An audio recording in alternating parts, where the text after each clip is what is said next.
दोस्तों, एक नौजवान लड़की जिसकी उम्र करीब 18 साल के आसपास होती है, वो लड़की बाथरूम से नहाकर निकल ही रही थी कि उसका भाई उसे देख लेता है। लड़की ज़्यादा कपड़े पहने हुए नहीं थी, एक मामूली सा पतला-सा कपड़ा उसने लपेट रखा था अपने शरीर पर और भीगा हुआ शरीर था। वो देखकर वो लड़का, उसका भाई जो है, उसकी नीयत डोल जाती है। अब लड़का के दिमाग में उसकी बहन की जो वो सामने वाली सीन थी, वो नज़र से जा ही नहीं रही थी। इसलिए इस एक दिन उसने अपनी बहन को छत पर बुलाया और छत पर बुलाकर उससे ये सारी बातें कही और सारी बातें कहने के बाद अब उसको संबंध बनाने के लिए परेशान करने लगा। लेकिन लड़की संबंध बनाने से इनकार करती रही। लेकिन एक दिन ऐसा आता है जब वो लड़का इस सारी हदों को पार कर देता है और अपनी ही बहन के साथ वो सब कुछ करता है जो कि उसे नहीं करना चाहिए था। तो आइए जानते हैं इस पूरी घटनाक्रम के बारे में कि ये घटना कहाँ की है और कैसे ये घटना को अंजाम दिया गया। आखिरकार उस लड़की के साथ क्या हुआ। तो बने रहिए हमारे साथ वीडियो पर। वीडियो को लाइक और चैनल को सब्सक्राइब कर दीजिए दोस्तों, अगर आपने अभी तक नहीं किया है तो, क्योंकि हमें सपोर्ट की ज़रूरत है।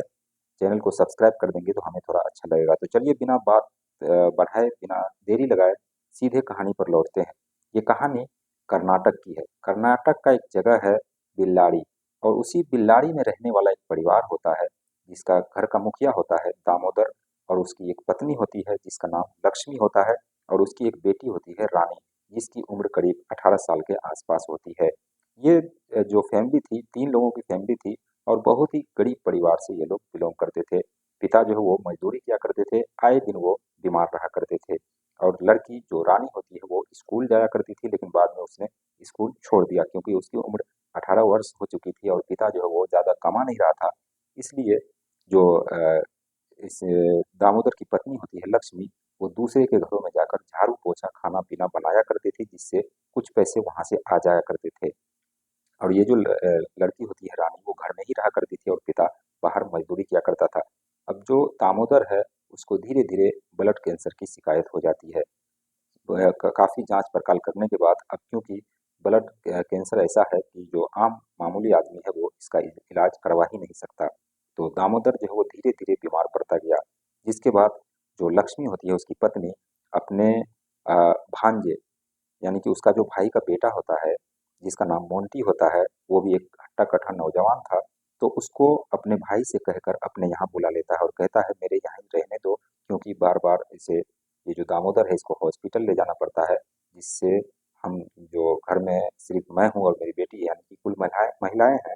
तो एक लड़का रहेगा तो वो बाइक पर बैठा के या फिर जिस तरह भी वो उसको हॉस्पिटल ले जाएगा। जिसके बाद जो मोंटी के पिता होते हैं वो मान जाते हैं और मोंटी को दामोदर के घर भेज देते हैं। अब मोंटी जो है यहाँ पर रहा करता था और घर की देखभाल अच्छे से किया करता था। लेकिन दामोदर जो है वो धीरे-धीरे बीमार पड़ता गया। लेकिन एक दिन ऐसा आया कि दामोदर की मौत हो गई, जिसके बाद घरवालों के ऊपर और भी पहाड़ टूटा। अब ये जो लक्ष्मी थी वो विधवा हो चली थी और जो उसकी बेटी थी वो भी अब उसकी उम्र शादी की हो चली थी। लेकिन शादी करे तो करे कैसे, क्योंकि घर के अंदर कोई भी कमाने वाला नहीं था और जो भी थोड़े बहुत पैसे मिला करते थे वो घर के अंदर ही खर्च हो जाया करते थे। अब ये जो मोंटी है ये घर पर ही इधर-उधर करता था, कोई भी काम धंधा करता नहीं बल्कि उसी घर की देख-रेख किया करता था। और लक्ष्मी जो है वो अ, दूसरे के यहाँ काम किया करती थी। जिसके बाद ये जो लड़की है रानी, जिसकी उम्र 18-19 साल के आसपास हो चली थी, वो लड़की एक दिन बाथरूम से नहाकर निकल रही होती है। दरअसल वो जो बाथरूम होता है गाँव में अक्सर गरीब लोगों के घर में, गरीब नहीं बल्कि गाँव में अक्सर ऐसा होता है कि ट्वेल पर बाथरूम नहीं होता और वहाँ पर पर्दा टांग करके वो लोग नहाते हैं। अमूमन ऐसा होता है गाँव में। तो रानी जो है वो टॉवेल पर नहा रही थी, करीब दिन के 12-1 बजे का समय होता है और मोंटी घर के अंदर ही था।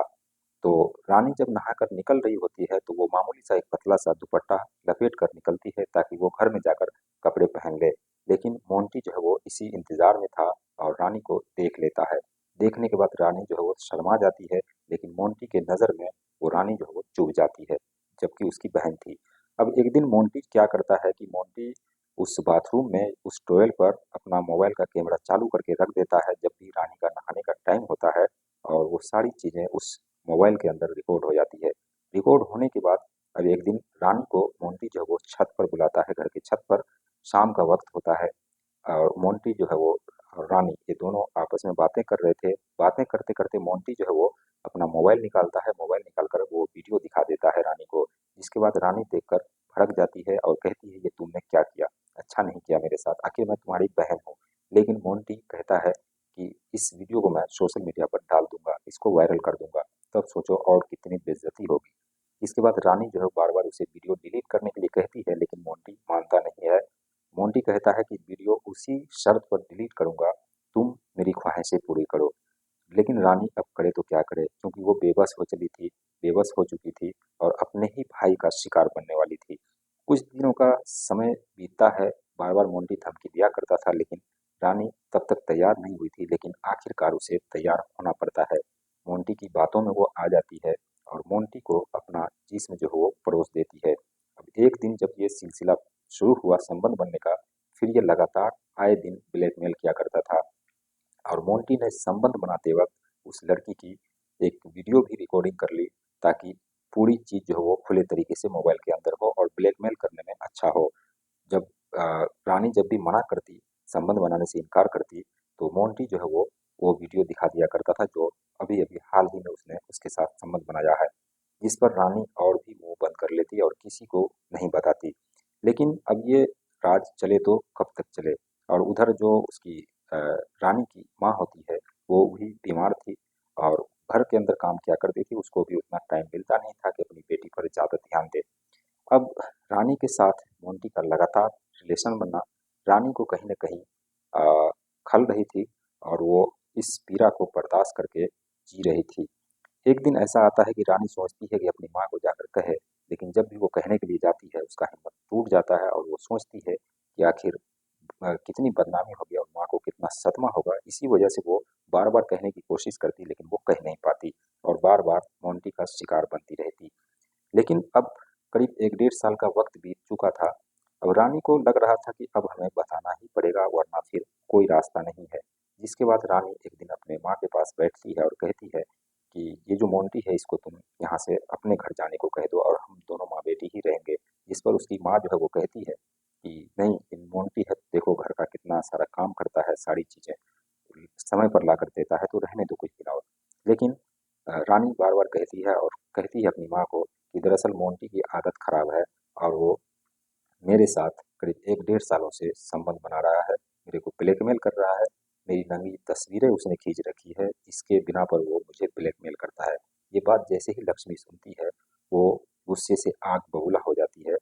लेकिन रानी कहती है कि इसमें गुस्साओ नहीं और उस मोंटी को कुछ भी न कहो, क्योंकि वो हमें नुकसान पहुंचा सकता है, हमें कुछ भी कर सकता है, मार भी सकता है। इसलिए ये दोनों माँ बेटी प्लानिंग करती है। अगला दिन आता है, अगला दिन ये दोनों माँ बेटी वहीं के पुलिस स्टेशन में पहुंच जाती है, जो भी पास का पुलिस स्टेशन होता है बिल्लाड़ी का। वहीं पहुंचती है और पहुंचने के बाद ये सारा राज वो पुलिस वालों को बताती है। पुलिस वाले भी फौरन कार्रवाई करते हैं, फौरन उस मोंटी के खिलाफ अरेस्ट वारंट निकालते हैं और मोंटी को धर दबोचते हैं। धर दबोचने के बाद मोंटी को अब, क्योंकि उसने काम ही ऐसा किया था, तो उसे जेल की सलाखों के पीछे डाला जाता है। और ये जो रानी है और लक्ष्मी जो उसकी माँ है, ये दोनों की जिंदगियां तो एक तरीके से लूट ही गई थी, इज्जत भी लूट गई थी। और ये आज भी आ, मोंटी जो है आज भी जेल के अंदर मौजूद है और लक्ष्मी और रानी रानी की शादी हो गई। तो इस तरीके से इस घटना को अंजाम दिया गया कि एक भाई ने अपनी ही बहन की आबरू लूटी और आबरू भी इस कदर लूटी, ब्लैकमेल किया और उसका गंदा फिल्म भी बनाया, जिसके बाद ये सारा राज मीडिया में आया, सुर्खियों में आया पुलिस के माध्यम से। तो पूरी दुनिया को जब पता चला तो लोग भी शर्मसार हो गए। तो दोस्तों ये थी एक कहानी। बाकी आपकी क्या राय है कमेंट सेक्शन में ज़रूर बताइए। और इस कहानी को सुनाने का मकसद किसी की भावनाओं को ठेस पहुंचाना नहीं, बल्कि आप सभी को जागरूक करना था कि भाई बहन का रिश्ता जो होता है या फिर बाप बेटी का होता है, ये सभी रिश्ता पर लोग आंख मूंद कर भरोसा तो कर सकते हैं, लेकिन वो भी ज़माना आजकल नहीं है कि भाई पर या फिर पिता पर भी विश्वास करें।